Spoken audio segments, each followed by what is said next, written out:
A millionaire leaves his mansion as usual to travel when a little beggar girl approaches him, making him stop the car. She says, "Uncle, has the plumber finished the job yet?" Intrigued, he asks what plumber, and the girl reveals that every time he leaves to travel, his wife calls the plumber, but today he said he was going to bring special tools. The millionaire states that he wasn't expecting any plumber, so he decides to cancel the trip and wait hidden to discover who this plumber is. What he sees leaves him completely shocked. The Tuesday morning dawned with that golden luminosity that promised a perfect day. Richard Sterling adjusted the knot of his designer silk tie as he observed the impeccable, sprawling gardens through his panoramic bedroom window. At 38, he had built an empire few could imagine. But at that moment, preparing for another business trip, he felt the familiar weight of loneliness that had accompanied him since childhood. The scent of jasmine subtly filled the air as he descended the Carrara marble staircase, his footsteps echoing in the vast entrance hall. Camilla, his wife of 5 years, had left early for the gym, as she always did on Tuesdays. He smiled, remembering how meticulously she maintained her physique, one of the qualities that had captivated him when they met at that business conference in Paris. His Louis Vuitton luggage awaited, neatly arranged near the main door. This trip to London would only last 3 days, but it represented the culmination of a deal that would triple his investments in the European market. Richard had always prided himself on his ability to read people and situations, a skill he attributed both to his business success and to the need for self-preservation, developed after being abandoned by his parents at 7. The chauffeur would arrive in 15 minutes. He picked up the suitcases, feeling the familiar weight of important documents stored in the secret compartment of the largest one. Trust had always been his trademark, in his employees, in his partners, especially in Camilla, who had become not only his companion, but also his primary business advisor. The sound of birds chirping mingled with the distant hum of morning traffic as he opened the front door. The breeze carried promises of a productive day. That's when he saw her, the little girl who had frequented that street for months, always discreetly observing the movements around the luxurious homes. She couldn't have been more than 7, too thin for her age, with large, expressive eyes that seemed to hold secrets too heavy for someone so small. "Morning, Mr. Richard," she whispered, approaching with the familiarity of someone who had already established a silent connection. Richard always left her a few dollars when he left, a gesture he made discreetly, without fanfare. There was something about that child that deeply touched his soul, perhaps the recognition of a loneliness he knew intimately. "Good morning, little one. How are you today?" Richard smiled genuinely, setting his bags down for a moment. He had learned that she responded better to kindness than to the rush of busy adults. The girl looked around nervously, as if wanting to ensure they were alone. Then, in an even lower voice, she said something that made Richard's world stop. "Mr. Richard, the plumber is coming again today." "What plumber?" The question came out automatically, but a strange feeling began to form in his stomach. Camilla hadn't mentioned any plumbing issues recently. The girl's eyes widened slightly, as if she had said something she shouldn't have. "Oh, every time you go on a trip. Auntie calls the plumber, but today he said he was bringing some special tools." Richard's blood ran cold instantly. Special tools. His mind began to process information with the speed that had made him a successful businessman, but this time, each conclusion seemed more disturbing than the last. "Special tools for what, little one?" His voice was tenser than he intended. The child seemed to realize she had shared something too important. She took a step back, but kept her eyes fixed on his, as if wanting to convey an urgent message that her words couldn't fully express.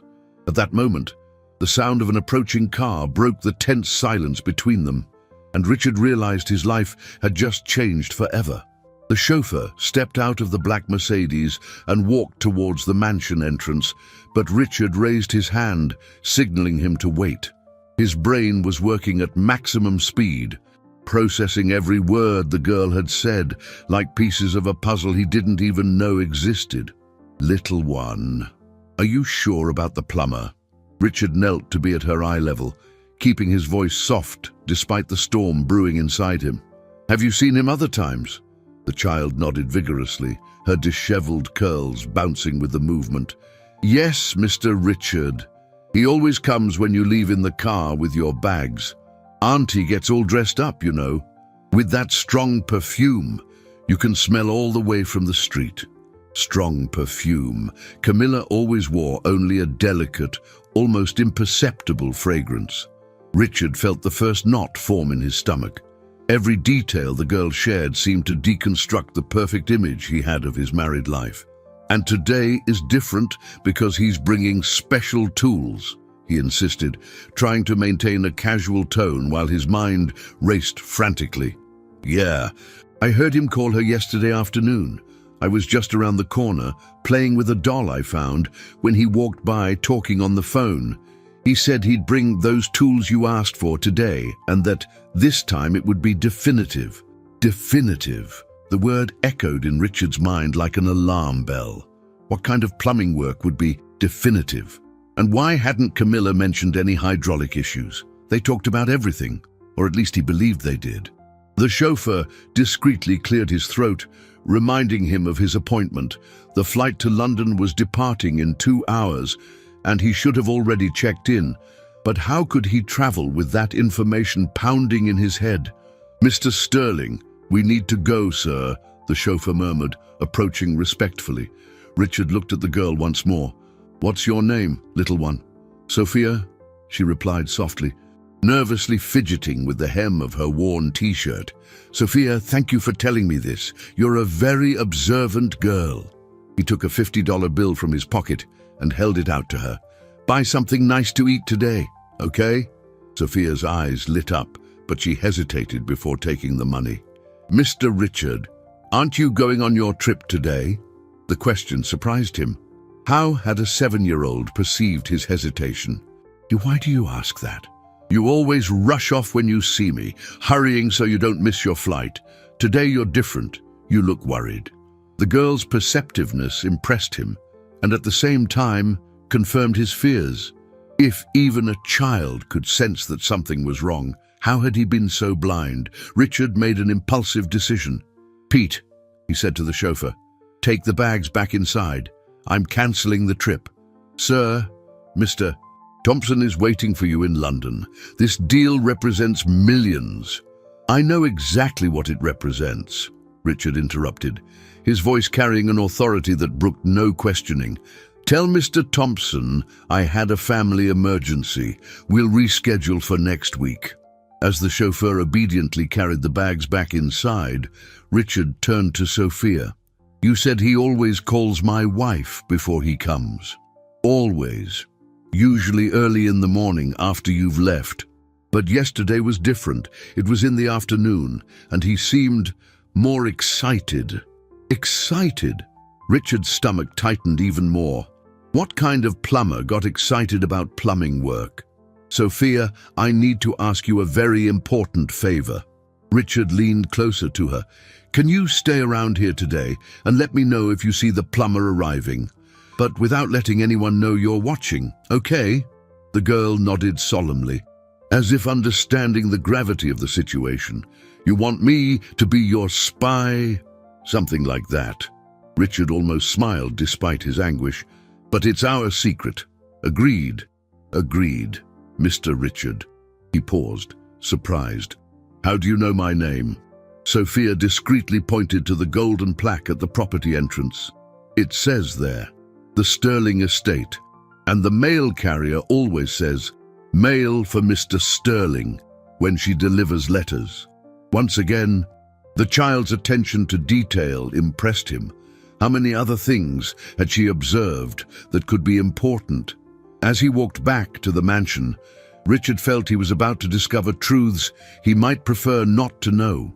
Richard watched from the office window as the chauffeur drove away, taking with him the routine he knew so well. The mansion had never seemed so large and silent. Every echo of his footsteps on the marble seemed amplified, as if the house itself were whispering secrets he couldn't decipher. Camilla would return from the gym in an hour. That gave him enough time to look for evidence of this plumber without raising suspicion. But where to start? Richard realized, with a pang in his chest, that he knew very little about his own wife's daily routine when he wasn't present. He started with the obvious, the kitchen and bathrooms. If there were really plumbing problems, there would certainly be visible signs. He examined every faucet, every connection, every visible pipe. Everything worked perfectly. Not even a drop of water dripped anywhere. In the master suite bathroom, where he and Camilla spent every morning getting ready for the day, Richard observed every detail, as if seeing everything for the first time. The jetted shower he had installed the previous year worked impeccably. The golden faucets gleamed without any sign of problems. All the valves were in perfect condition. So why would a plumber come here repeatedly? He murmured to himself, feeling the first real sting of distrust towards the woman he loved. He went down to the basement, a space he rarely visited. Camilla always said she took care of the house's organization, and he fully trusted her efficiency. Now, he walked through every corner with an investigator's eyes, looking for any clue that would explain the mysterious visits. That's when he found it. Hidden behind boxes of Christmas decorations was a toolbox he had never seen before. It wasn't one of the expensive brands he usually bought for small household repairs. It was a simple, black box with locks that seemed more robust than necessary for common tools. Richard opened the box with trembling hands. Inside, he found tools that definitely weren't for plumbing. There were special pliers, strangely shaped wrenches, and something that made him freeze, small electronic devices that looked like listening or recording equipment. "What the hell is this?" His voice echoed in the empty basement, laden with growing incredulity. He photographed everything with his phone before putting each item back exactly as he had found it. His hands trembled slightly, not from fear, but from a cold rage that began to replace the initial confusion. He went back up to the main floor. Heading to the office he shared with Camilla. She always handled the administrative side of some of his smaller investments, and he had always been proud of the professional partnership they had developed. Now he looked at her desk with completely different eyes. He searched for anything out of the ordinary. Papers he didn't recognize, coded notes, unknown phone numbers. At first, everything seemed normal. Then, in a drawer he rarely opened, he found a small notebook, hidden under stacks of old receipts. The notes were in handwriting that was definitely not Camilla's. Bank account numbers, codes he didn't recognize, and names he had never heard. What disturbed him most was a list of dates, all corresponding exactly to the days of his business trips over the past 6 months. "My God," he whispered, feeling the ground move beneath his feet. "How long has this been going on?" The sound of the garage door opening made him jump like a teenager caught doing something forbidden. Camilla had returned early from the gym. Richard quickly put the notebook away, making sure to leave everything exactly as he had found it. He hurried to the bedroom, pretending to be resting after canceling the trip. When he heard her footsteps on the stairs, he closed his eyes and tried to control his accelerated breathing. "Richard, I thought you'd already left for the airport."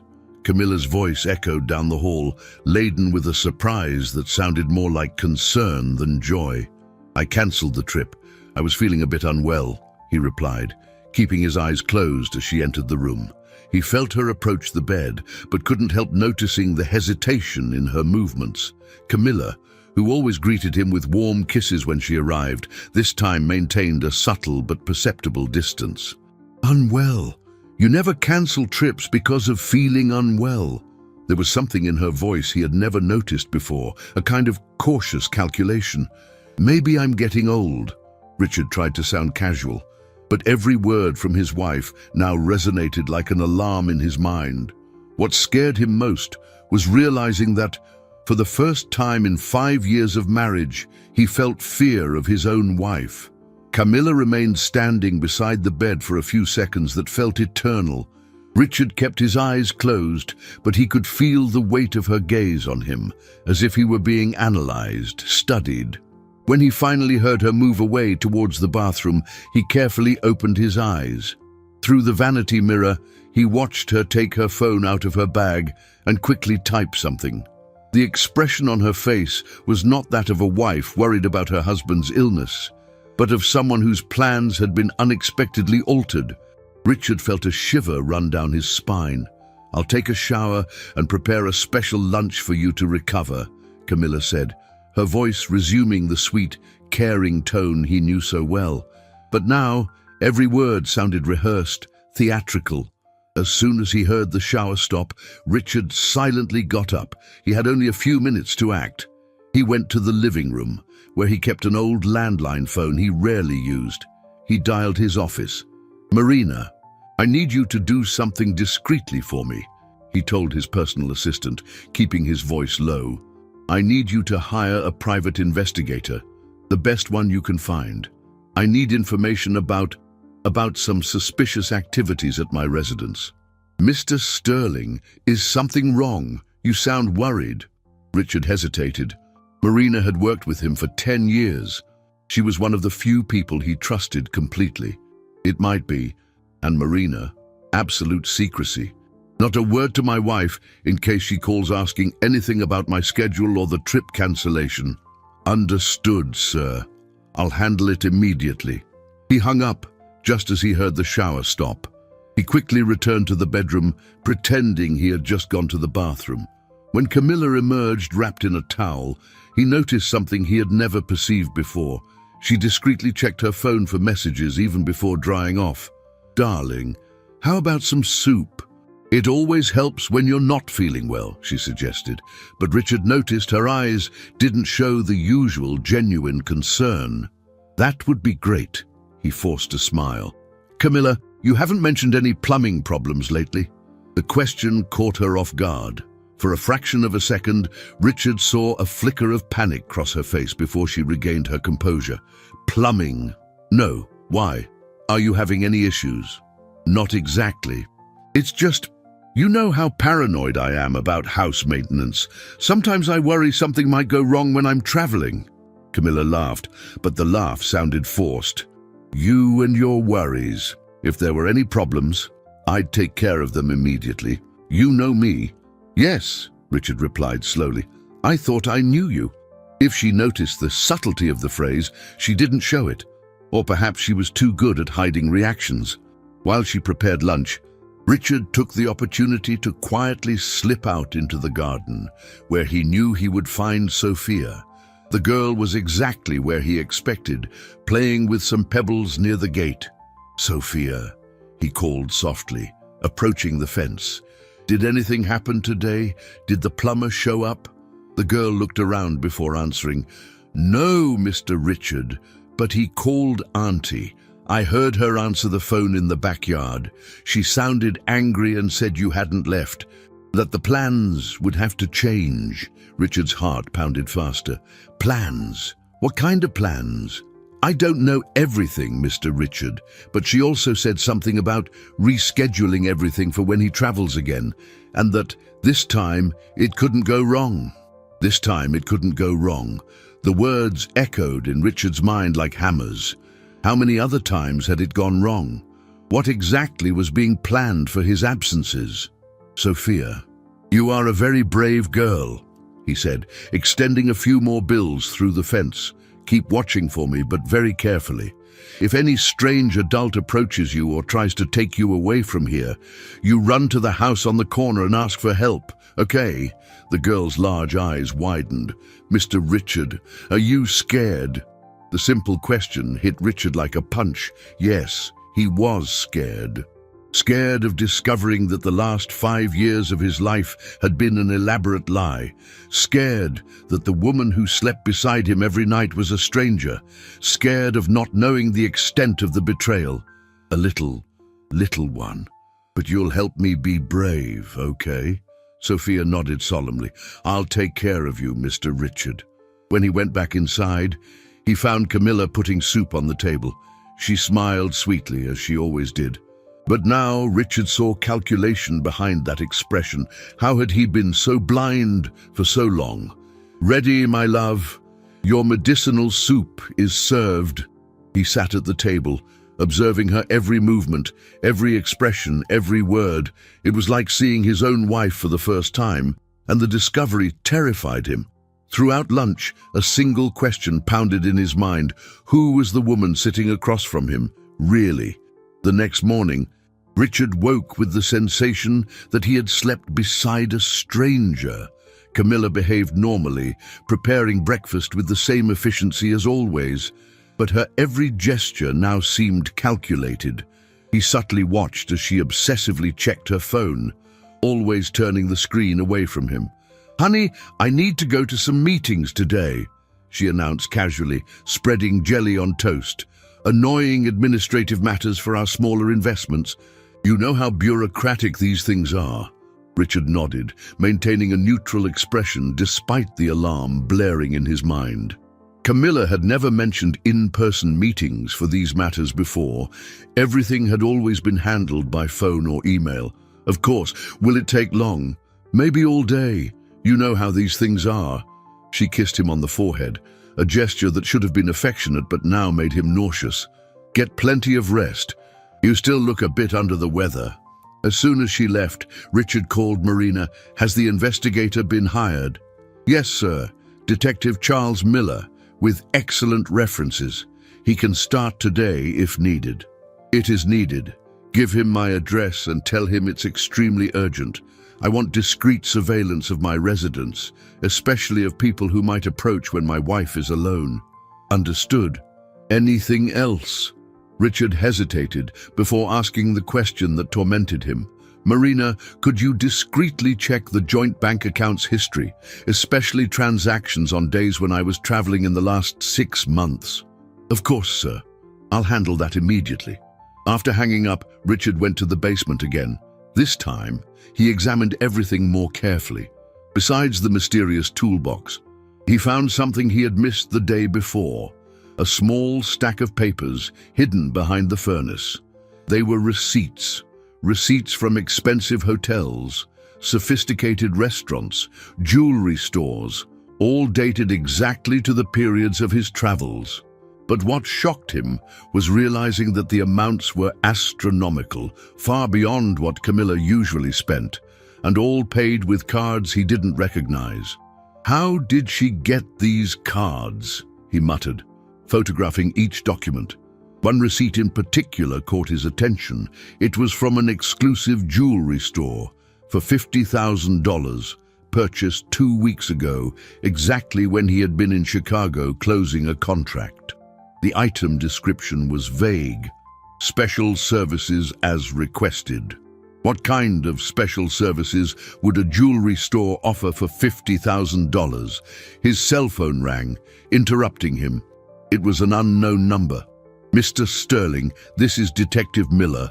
Your assistant briefed me on the case. I can be there in 20 minutes to talk." "Perfect. Use the side entrance to the property. There's a smaller gate that leads directly to the back garden." While he waited, Richard decided to talk to Sophia again. He found her in her usual spot, but this time she seemed agitated.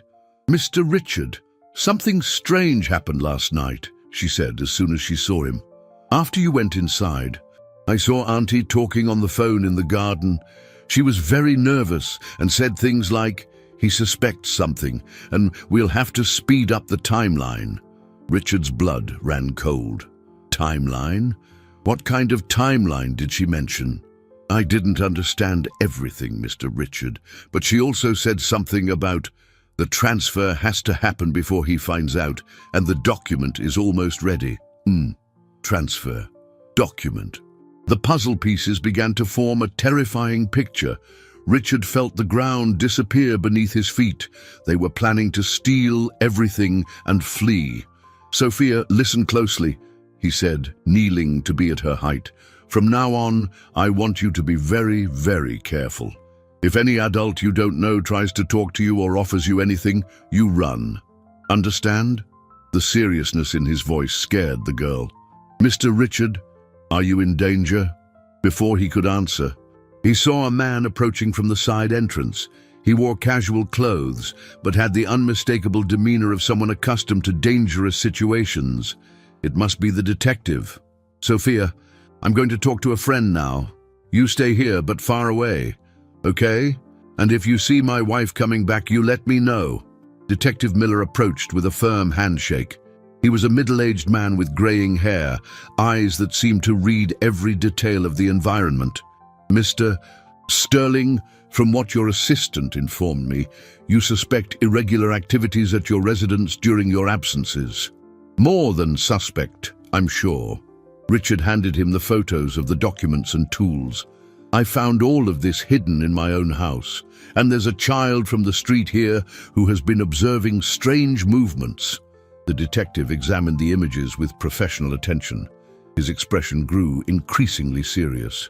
"Mr. Sterling, from what I'm seeing here, you might be involved in something much more serious than a simple marital infidelity." He looked directly into Richard's eyes. "These electronic devices are professional espionage tools, and these receipts, this isn't personal shopping behavior. This is money laundering." Richard felt his legs weaken. "Money laundering, but the money is mine." "Exactly. And that's what makes the situation even more serious." Detective Miller put his phone away after examining the photos Richard had taken. His grave expression confirmed the businessman's worst fears. "Mr. Sterling, I need to be direct with you. This equipment isn't for common domestic spying. These are tools for bank interception and device cloning. Your wife, or whoever is behind this, has access to information that could completely compromise your businesses and finances." Richard felt the world spin around him. "Are you saying she might be stealing from my company?" "I'm saying she has the means to do so, and from the receipts you found, she's already moving considerable sums." The detective pointed to one of the images. "Look at this jewelry store. I know the establishment. They don't sell jewelry for $50,000. They offer discreet acquisition services, basically converting money into untraceable assets." "My God." Richard ran his hands through his hair, trying to process the information. "How long could this have been going on?" "From the patterns I observe, at least a year. Maybe more." Miller paused strategically. "Mr. Sterling, I need to ask, have you checked your bank accounts recently? The main ones, not just the joint ones." The question hit Richard like lightning. When was the last time he had personally checked his statements? Camilla always handled the household finances, and he trusted her completely. "Not frequently. My wife, I trusted her to take care of those matters. I suggest you check immediately, but carefully. If she has access to your devices, she might be monitoring your activities." At that moment, Sophia came running through the garden, visibly agitated. "Mr. Richard, Auntie is coming back. She's coming up the street with a man I've never seen." The detective reacted instantly. "Where can I hide to observe without being seen?" "There's a small tool shed at the back of the garden. You can see the main entrance from there." Richard turned to Sophia. "Little one, you need to get out of here now. Go far from the house and only come back after they leave, okay?" But Sophia shook her head determinedly. "No, Mr. Richard, I want to help you. I can hide in the big tree. No one sees me there." Before Richard could protest, they heard the sound of the electronic gate opening. The detective ran to position himself, and Richard quickly went back inside the house, trying to appear normal.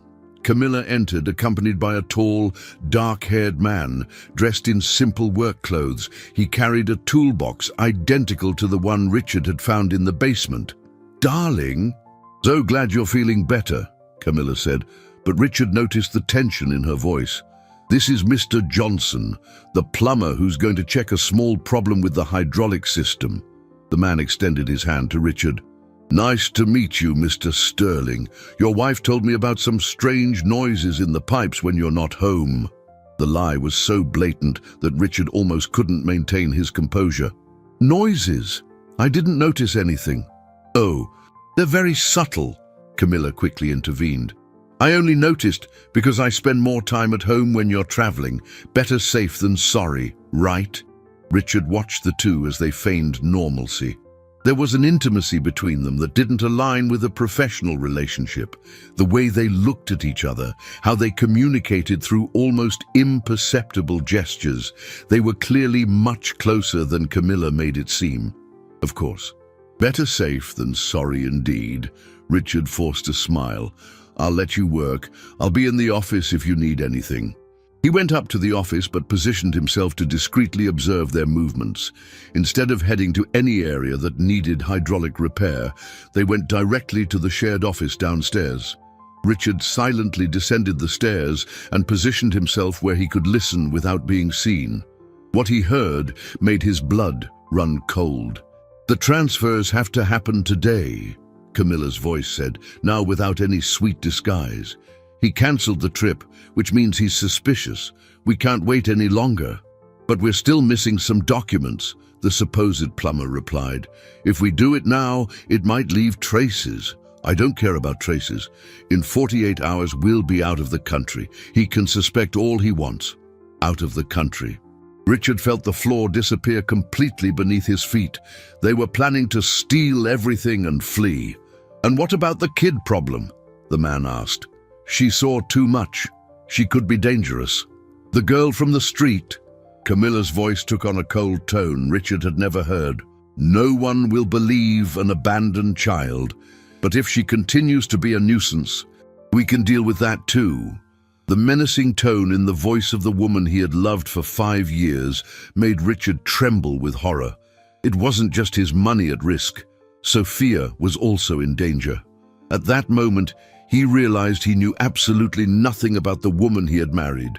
Richard silently retreated, his heart pounding so hard he feared they could hear it. He needed to alert the detective immediately, but when he turned to leave, he found himself face to face with Camilla, who had come up the stairs silently. Darling, what are you doing just standing there? There was something different in her eyes, a coldness he had never seen before. I was coming to see how the work was going, he stammered, trying to maintain normalcy. Camilla studied him for a moment that felt eternal. Richard, can I ask you a question? Why did you really cancel the trip yesterday? The direct question caught him off guard. It was as if she already knew he had discovered something. I already said I wasn't feeling well. She nodded slowly, but her eyes remained fixed on his. You know, it's funny. In 5 years of marriage, you've never cancelled a trip due to feeling unwell, not even when you had pneumonia last year. Richard felt cold sweat trickle down his back. Oh, sometimes people change. Sometimes people change, she repeated, as if testing the taste of the words. Or sometimes people discover things they'd rather not know. At that moment, the supposed plumber appeared at the bottom of the stairs. Camilla, we need to fix that problem now. We don't have any more time. Camilla's mask finally dropped completely. Her face transformed into a cold, calculating expression that Richard had never imagined her capable of. You heard our conversation, didn't you, Richard? It was no longer a question, but an assertion. There was no point in pretending anymore. Who are you? The question came out as a hoarse whisper. Camilla laughed, a sound that chilled Richard's blood. I'm someone very good at what I do, and what I do is identify rich, lonely, and overly trusting men. You! This was all planned from the beginning, from that conference in Paris, my dear. Did you think it was a coincidence we met there? I spent 6 months studying your routine, your habits, your psychological vulnerabilities. She descended a step, and Richard realized he was being cornered. Men abandoned in childhood are so predictable. You have a desperate thirst for belonging that makes you incredibly manipulative. The words hit Richard like physical blows. Every affectionate gesture, every moment of intimacy, every I love you, whispered in the dark. It had all been an act. Paul isn't a plumber, is he? Richard looked at the man who remained standing, blocking his exit. "Paul has been my partner for 10 years. We're a very efficient team." Camilla smiled coldly. "You're our 6th project, Richard, and definitely the most profitable." 6th? The horror of the revelation hit him like an avalanche. "You did this to other people?" 5 other men very similar to you. Rich, successful, emotionally needy. She enumerated them as if listing professional achievements. "The difference is that this time we decided to be more ambitious. Instead of just stealing some of the money, we're taking everything." At that moment, a child's voice screamed from the garden, "Mr. Richard, watch out!" Sophia's cry broke the trance of horror Richard was immersed in. Camilla and Paul instinctively turned towards the sound, and Richard took advantage of the distraction to push Camilla and run down the stairs. "Get him!" Camilla yelled, but Richard had already reached the back door. He ran through the garden towards Sophia's cry, but what he saw made him stop in shock. The girl was on the ground, and a third man, whom he hadn't seen before, was holding her by the arms. "Let her go!" Richard shouted, running towards them. That's when he heard Detective Miller's voice coming from behind the tool shed. "Police! Everyone on the ground! Now!" What happened in the next few seconds changed everything. The man holding Sophia, startled by the detective's shout, abruptly released her and ran. Paul tried to flee through the side entrance, but was intercepted by 2 police officers Miller had called for backup. Camilla, realizing she was surrounded, tried one last desperate move. "Richard, you don't understand. I really fell in love with you. Everything changed. I was going to stop all of this." Her tears seemed genuine, but Richard could no longer distinguish between truth and pretense. It was then that Sophia, still on the ground but safe, said something no one expected. "She's lying, Mr. Richard. Last night she told the plumber that when it was all over, you two would laugh so hard about how easy he was to fool." The silence that followed was deafening. Camilla looked at Sophia with a pure hatred that finally revealed her true nature. At that moment, Richard understood that his life had been saved by a 7-year-old child whom no one considered important, and that his greatest tragedy had become, paradoxically, his greatest luck. 2 hours later, the mansion Richard had always considered his refuge had been transformed into a crime scene. Police officers moved through each room, photographing evidence and cataloging the espionage tools found. Detective Miller coordinated the operation, while Richard observed everything from a chair in the garden, still in shock. Sophia sat beside him, with a small bandage on her knee where she had hurt herself falling. A social worker had arrived to take care of her, but the girl refused to leave Richard's side. "Mr. Richard, are you okay?" she asked for the 10th time, her large eyes showing a concern that contrasted sharply with the coldness Camilla had displayed in the last few hours. "I am, little one. Thanks to you." Richard gently ran his hand through the child's disheveled hair. "You were very brave today. You saved my life." "I promised I'd take care of you," she replied simply, as if protecting an adult were the most natural thing in the world for a 7-year-old. Detective Miller approached with a grave expression. "Mr. Sterling, we need to talk about what we've discovered." Richard stood up, but Sophia grabbed his hand. "Can I stay, Mr. Richard?" "Perhaps it would be better," Miller began, but Richard interrupted him. "She can stay. Sophia is part of all of this." He looked at the girl. "But if you get scared at any point, you can leave, okay?" Miller nodded and opened a file. "Mr. Sterling, the situation is much more serious than we imagined.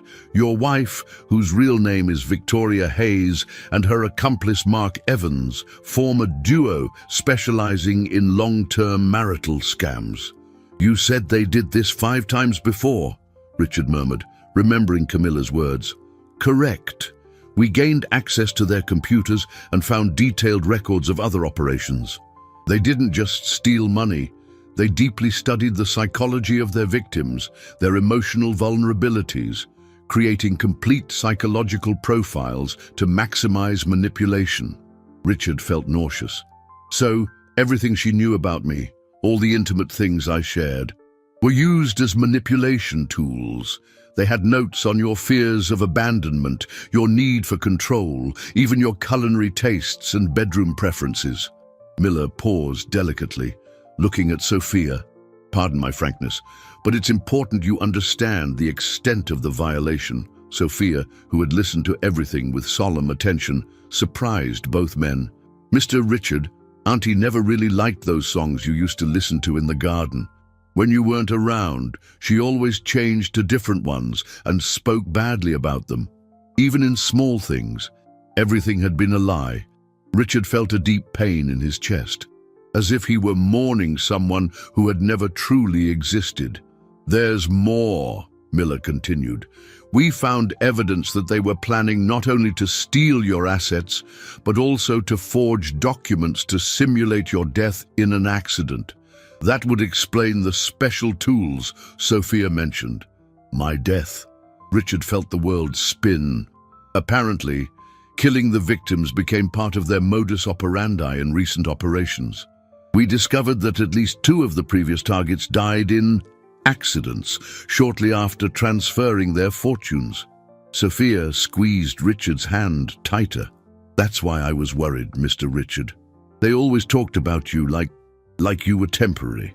The child's perception was chillingly accurate. Richard realized that, were it not for Sophia's careful observation and courage, he would probably be dead in a few weeks. "But there's good news," Miller said. "We managed to block all transfers in time. Your assets are secure, and with the evidence we've collected, Victoria and Mark will face decades in prison. And the others, the other victims who died. Now that we have evidence, we will reopen those investigations. Their families can finally get justice." Richard nodded, but his mind was focused on something else. He looked at Sophia, who was observing him with that deep attention that had become familiar. "Detective, Sophia was in danger today. If they were capable of killing before, we've already thought about that.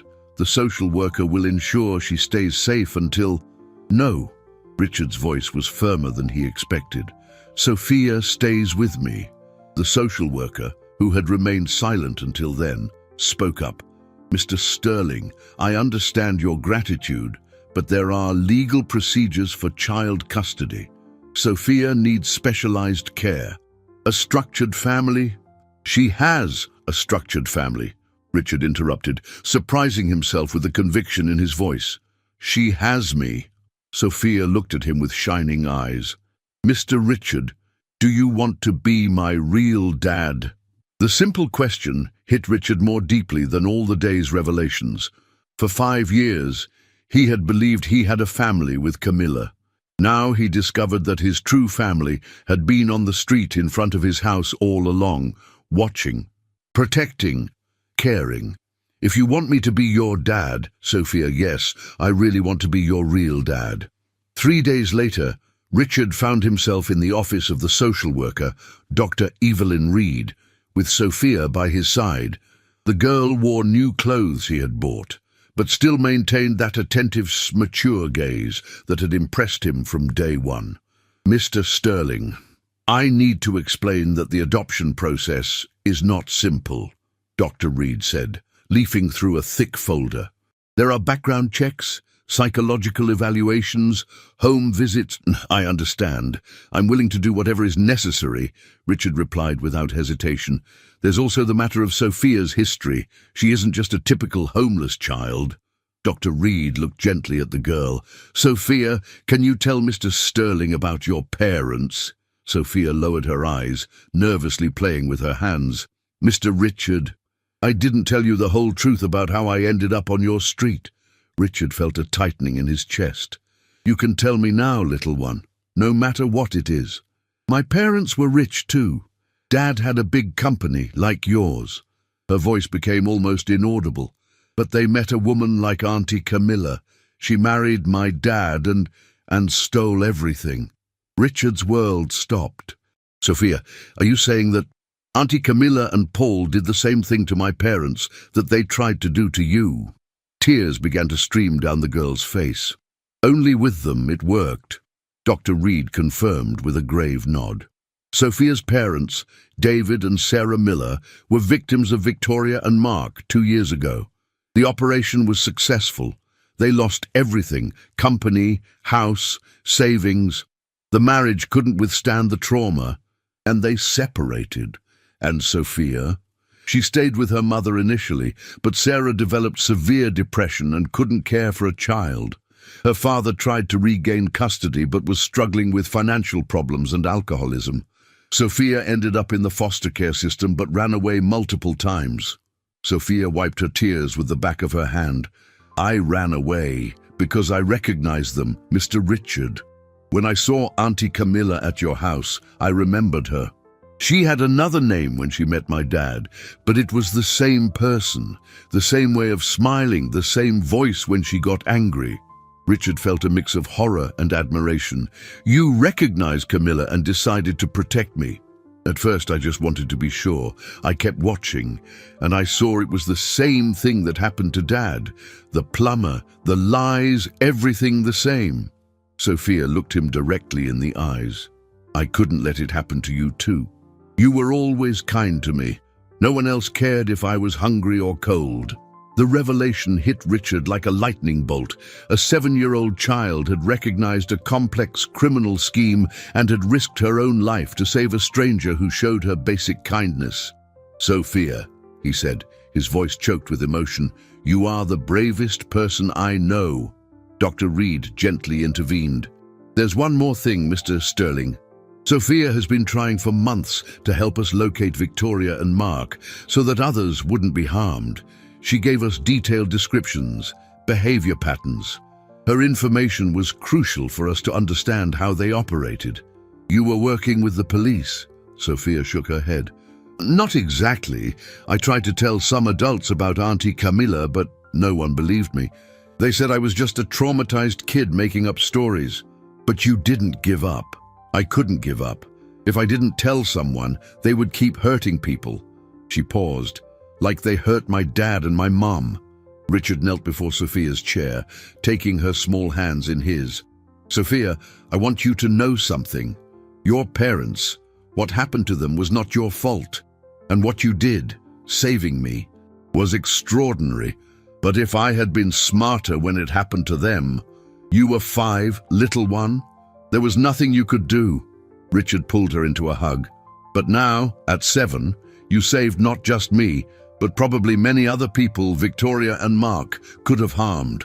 Dr. Reed observed the interaction with professional interest. Mr. Sterling, may I ask a personal question? Why do you want to adopt Sophia? Is it gratitude for what she did? Richard reflected for a moment before answering. Initially, perhaps it was gratitude, but in the last few days, I've realized something. Sophia taught me about true courage, about unconditional love, about what it truly means to care for someone. He looked at the girl in his arms. Camilla pretended to love me for 5 years. Sophia truly loved me in 5 minutes of conversation on the sidewalk.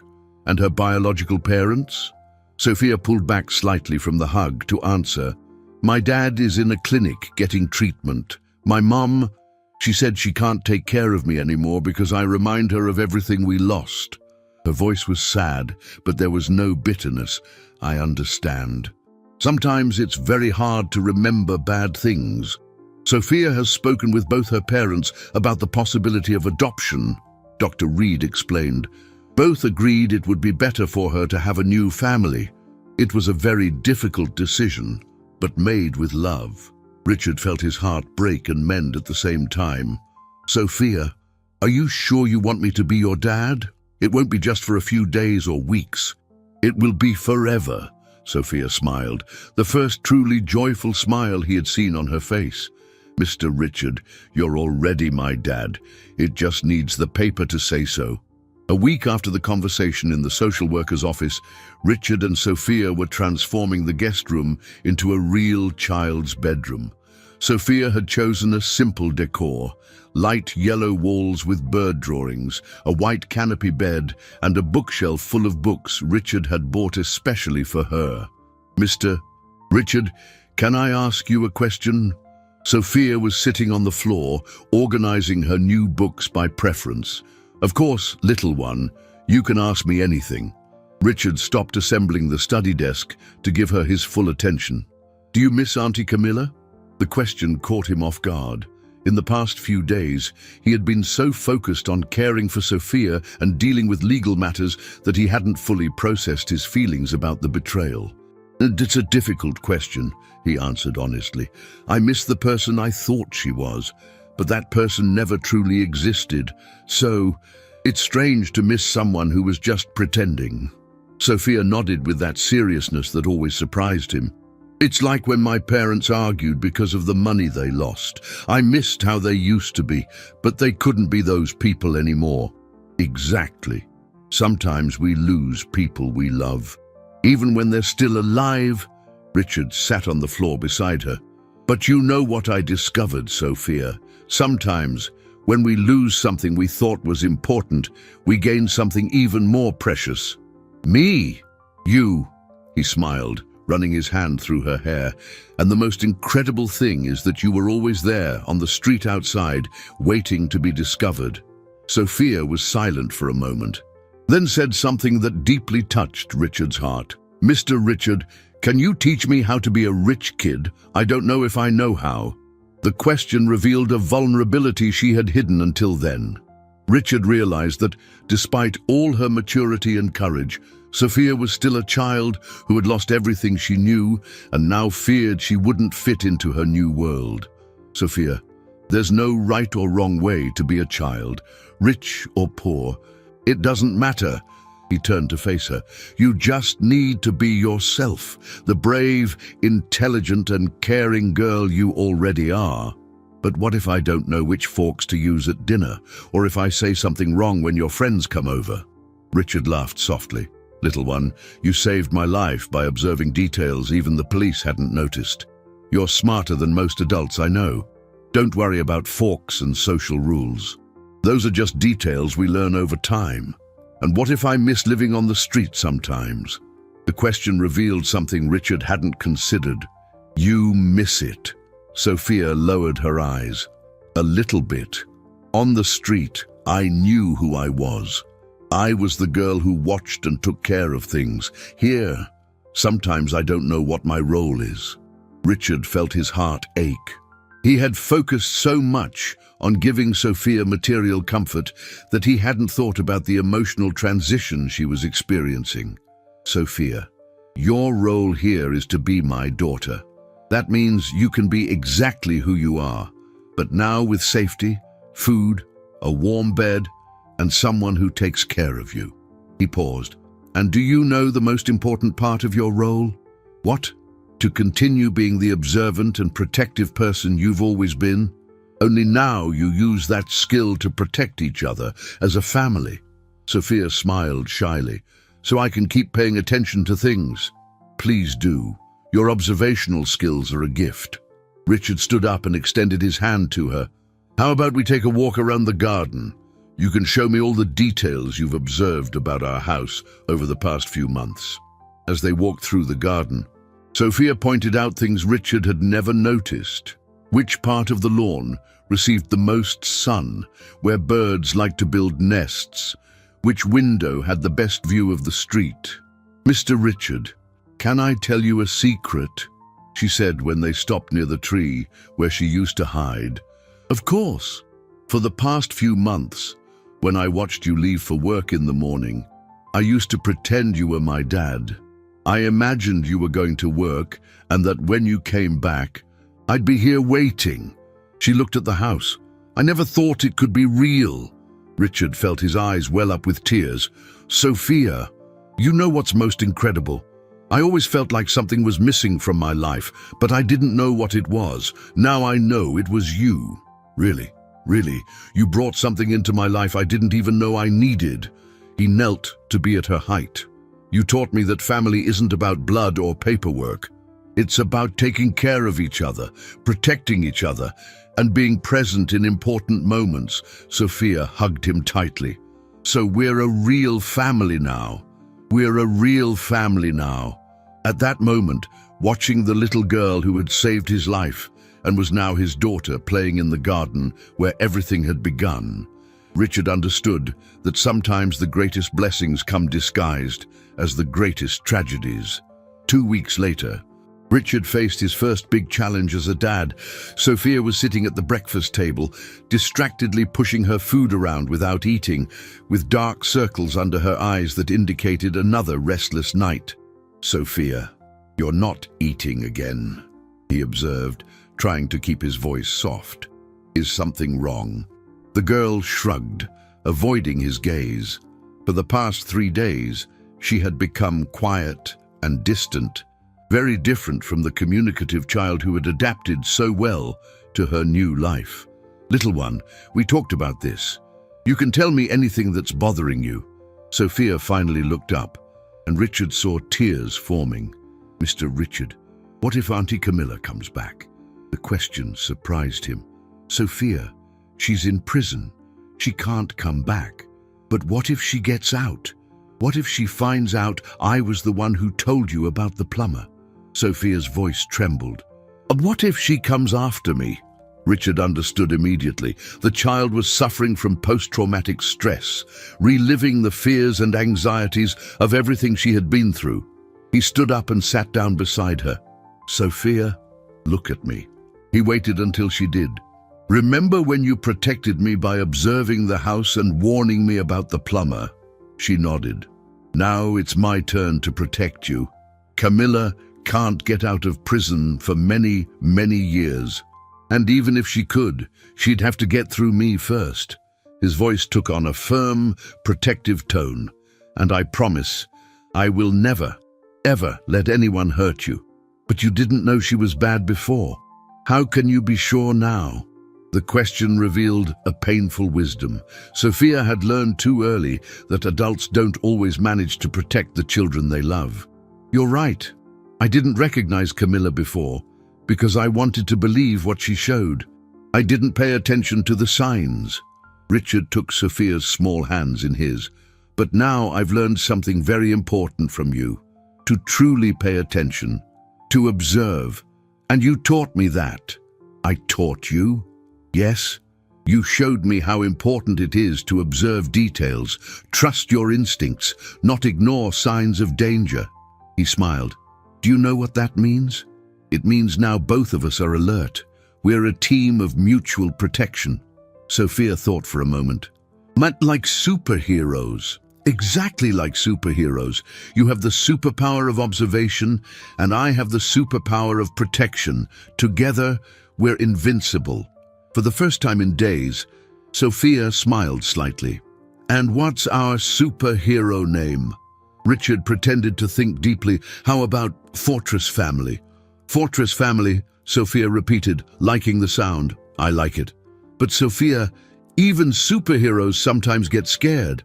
It's normal. The important thing is to talk about those fears, not keep them to ourselves."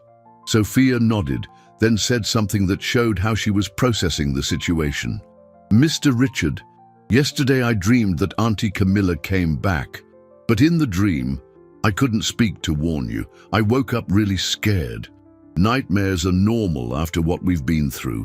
How about we create a plan for when you get scared at night?" "What kind of plan?" "If you wake up scared, you can come straight to my room. Or you can call me no matter what time it is. And during the day, if you start to feel scared, you tell me immediately." "Agreed." "Agreed." At that moment, the phone rang. It was Dr. Reed. "Mr. Sterling, I have good news. The adoption paperwork is practically ready. In 2 more weeks, Sophia will officially be your daughter by law." Richard looked at Sophia, who had heard the conversation. "You heard that, little one? In 2 weeks, you'll be my official daughter. Forever, forever." Sophia was quiet for a moment, then said, "Mr. Richard, can I ask you something?" "Of course. When I become your official daughter, can you stop calling me little one and start calling me just Sophia or daughter?" The question touched Richard deeply. He had used little one as a term of endearment, but he realized that for Sophia, it represented the memory of when she was just a child on the street he helped out of pity, Of course, Sophia. From now on, you are Sophia, my daughter Sophia. And can I call you Dad instead of Mr. Richard? You can. I'd love that. Sophia stood up and hugged him tightly. Dad, thank you for saving me too. Thank you for saving me first, daughter. As he hugged her, Richard realized that both of them were learning to heal old wounds through the love they were building together. Sophia was overcoming the trauma of losing her original family, and he was learning that true love doesn't come from perfect performances, but from genuine moments of mutual care. Dad, yes, daughter. Now I can finish my breakfast. I'm hungry. Richard chuckled, realizing that sometimes healing happens in small, everyday moments, when we feel safe enough to simply exist. The day of the final adoption hearing arrived with a light rain that left the air fresh and clean. Richard adjusted his tie nervously as he watched Sophia get ready in her room. She had chosen a light blue dress, her favorite color, and had pinned her hair with a small clip that shimmered discreetly. Dad, are you nervous? She asked, noticing how he checked his watch every few seconds. A little, Richard admitted. And you? Me too. But it's a good nervous, not a bad nervous. The distinction surprised him. What do you mean? Sophia stopped brushing her hair and turned to him. Bad nervous is when you're scared something terrible is going to happen. Good nervous is when you're scared something too wonderful to be true won't happen. The wisdom of the 7-year-old continued to impress Richard. You're right. It's a good nervous. On the way to the courthouse, Sophia held his hand in the back seat of the car. Dad, can I tell you something? Of course. Last night, I dreamed about my other parents. Her voice was calm, without the anxiety of previous days. But this time, it wasn't a nightmare. They were hugging me and saying they were happy I found a new family. Richard felt a lump in his throat. How did you feel in the dream? Sad, but also at peace. Like they were giving me permission to be happy again. Sophia looked out the window. I'll always love them, but now I can love you too without feeling guilty. Sophia, you should never feel guilty for being happy. I know, but sometimes the heart takes a while to understand what the head already knows. At the courthouse, they met Dr. Reed and the lawyer Richard had hired. There was also a surprise neither of them expected. Sophia's biological parents were there. David, her father, looked cleaner and healthier than Richard had expected. Sarah, her mother, was pale and thin, but her eyes shone with a gentle determination. Sophia, Sarah said, kneeling to be at her daughter's height, we came to wish you good luck. Mom, Sophia hesitated, not knowing how to react. Honey, your dad and I talked a lot. We know we can't be the parents you deserve right now, but we want you to know that we made this decision out of love for you. Sarah took Sophia's hands. Mr. Sterling can give you everything we can no longer offer. David approached, his voice choked. Sophia, you will always be our daughter in our hearts. But now you'll have a family that can protect you and take care of you as you deserve. Sophia looked between her biological parents and Richard, processing the emotional complexity of the situation. Aren't you sad? We are, David admitted, but we're also relieved. You'll be safe and loved. Sarah turned to Richard. Mr. Sterling, thank you for saving our daughter, not just from the dangerous situation, but for giving her a chance to be a child again. Thank you for raising such an extraordinary girl, Richard replied. You can visit whenever you want. Sophia will always be your daughter too. When they were called for the hearing, Sophia walked between Richard and her biological parents, holding everyone's hands. In the judge's chambers, she was questioned about her decision. Sophia, are you sure you want to be adopted by Mr. Sterling? The judge asked gently. Yes, sir. Why? Sophia thought carefully before answering. Because he taught me that family isn't just about who raised you, but about who chooses to stay with you in difficult times.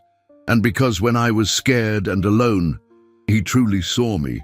And do you understand that this means Mr. Sterling will be your legal father? I understand, but he's already been my dad in my heart for weeks. The judge smiled and turned to Richard. Mr. Sterling, are you prepared to assume full responsibility for Sophia, including her education, health, and emotional well-being? I am more than prepared, Your Honor. Sophia taught me what it means to be a father. She saved me first. Now it's my turn to save her every day for the rest of our lives. Very well, the judge struck the gavel. I declare the adoption official, Sophia Miller Sterling. You are now legally the daughter of Richard Sterling. Sophia burst into tears of joy and ran to hug Richard. Dad, it's official now. It's official now, daughter. As they left the courthouse, a real family for the first time, Richard realized he had found something he never knew he was looking for. And Sophia had found not just security, but the confirmation that it was possible to rebuild a family after the first one shattered. Outside, the rain had stopped and the sun began to appear between the clouds, illuminating the beginning of a new life for both. 3 months after the official adoption, Richard was in his home office when Sophia burst in, holding an official letter. Dad, a letter from the court arrived, she said, out of breath from running. Richard carefully opened the envelope. It was the final verdict notification for Victoria, Camilla, and Mark. Both had been sentenced to 25 years in prison for multiple crimes of fraud, extortion, and the 2 previous homicides. It's over, Sophia. They've been sentenced. They'll never be able to hurt anyone again. Sophia nodded solemnly. Does that mean the parents of the other people they hurt will get justice? Yes. And the families will be able to try to recover at least some of what they lost. Richard folded the letter. You know part of this victory is yours, don't you? Without your courage to warn me, they would have continued. We're a team, remember, Fortress Family. In the months following the adoption, life had settled into a loving and predictable routine. Sophia had enrolled in a nearby school and adapted wonderfully. Her grades were excellent, and she'd made several friends. Most importantly, the nightmares had drastically decreased. Dad, can I tell you something about school? Of course. Sophia sat in the armchair next to his desk. There's a new girl in my class. Her name is Anna. She's very quiet and always stays alone at recess. Richard recognized the tone. Sophia had developed a sharp protective instinct after everything she went through. Do you think she needs help? I think so. She has the same look I had when I lived on the street. You know, that look of someone who's always paying attention to protect themselves. Sophia paused. Can I invite her to play here at home someday? Maybe she just needs a friend. Of course you can. How about we invite her for lunch on Saturday? Sophia smiled. Thanks, Dad. I think it's important to take care of those who are alone. Like you took care of me. Sophia's empathy and generosity continued to impress Richard. Despite having gone through significant trauma, she had emerged with an even bigger heart and a determination to help others who were going through difficulties. That afternoon, while Sophia was doing her homework at the kitchen table, Richard received an unexpected phone call. It was Dr. Reed.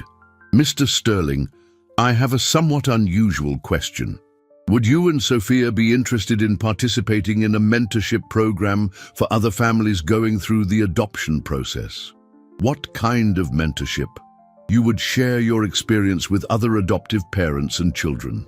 Especially cases where children have gone through trauma, Sophia has a unique perspective that could greatly help other children. Richard looked at Sophia, who had stopped her homework and was clearly listening to the conversation. Sophia, would you like to help other children who are going through the same situation you went through? Sophia's eyes lit up. Can I really do that? Of course you can. In fact, I think you'd be perfect for it. Sophia thought for a moment. Dad, remember when you said I taught you about observing and protecting? I remember. Maybe I can teach other kids those things too, so they know they can trust their instincts. Sophia turned towards the phone. Dr. Reed. Yes, I want to help, but can I ask a question? Of course. Sophia, the kids we're going to help, Will they know they can also become a real family, like me and my dad? That's exactly the message we want to convey.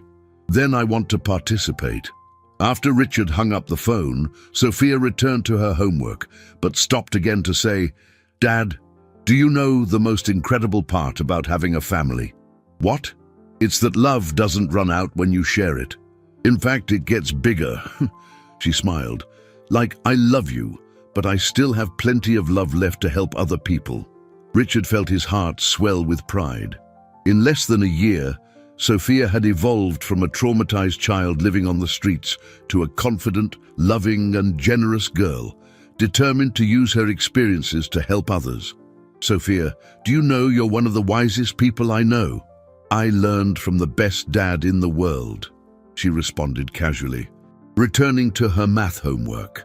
At that moment, Richard understood that his journey of almost losing everything had transformed into the greatest blessing of his life.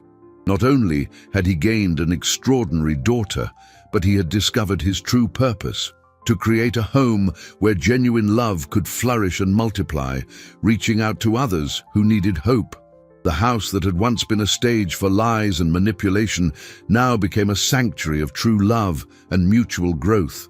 Exactly 1 year after that sunny morning, when Sophia had whispered her first warning about the plumber, Richard woke to the sound of laughter coming from the garden. He looked out the window and saw Sophia playing with Anna, the girl who had become her best friend, and 2 other children from the mentorship program who had visited over the weekend. The garden that had once been a scene of conspiracies now echoed with the genuine joy of children simply being children. Richard smiled, remembering how that very space had witnessed dark moments that almost destroyed his life. "Dad, come play with us!" Sophia shouted, waving energetically from the tree where she used to hide to observe the house. He went down to join them, carrying a tray with juices and cookies.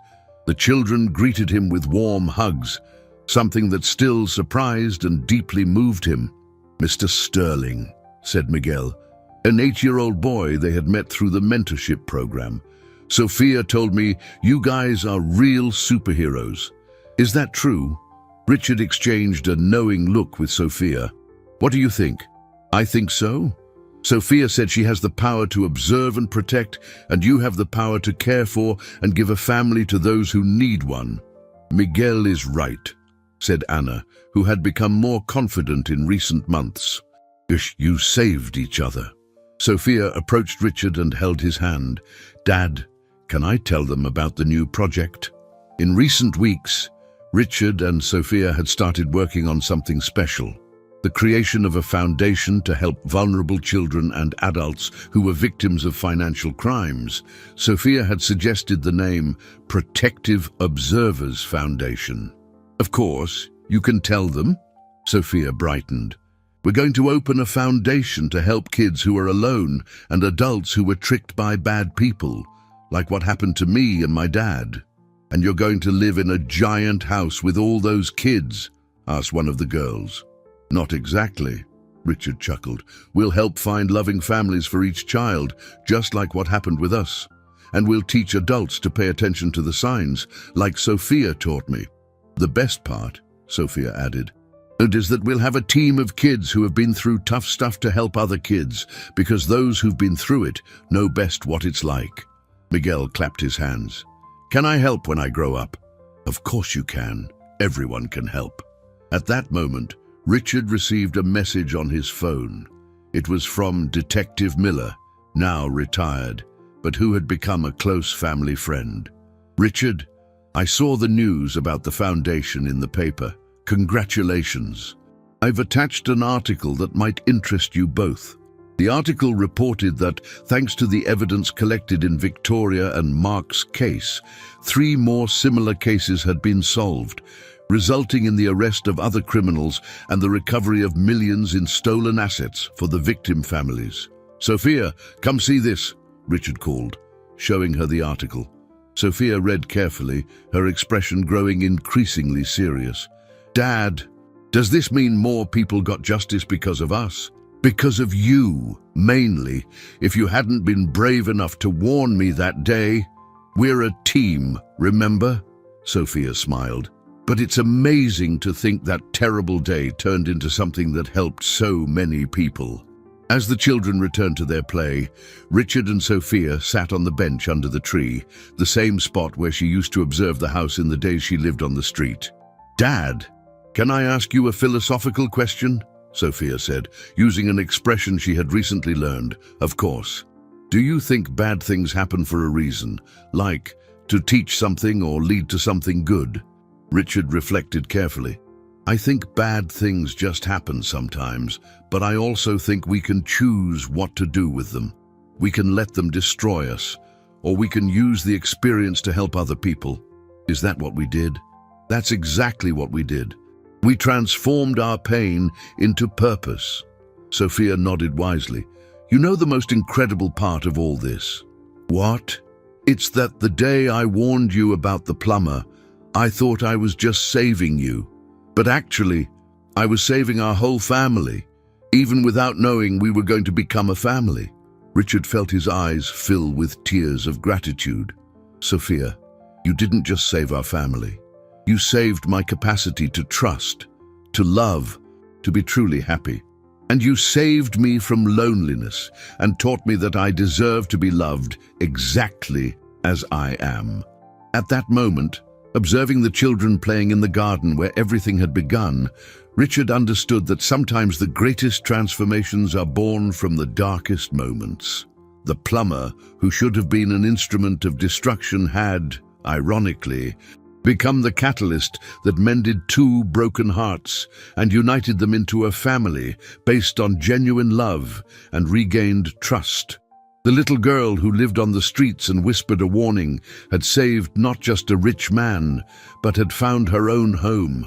And the millionaire who had almost lost everything had discovered that his true wealth had never been in his possessions, but in the capacity to love and be loved unconditionally. As the sun set over the garden full of children's laughter, father and daughter knew they had found something no criminal could ever steal: a family built on the solid foundation of true love, mutual trust, and the commitment to protect each other forever.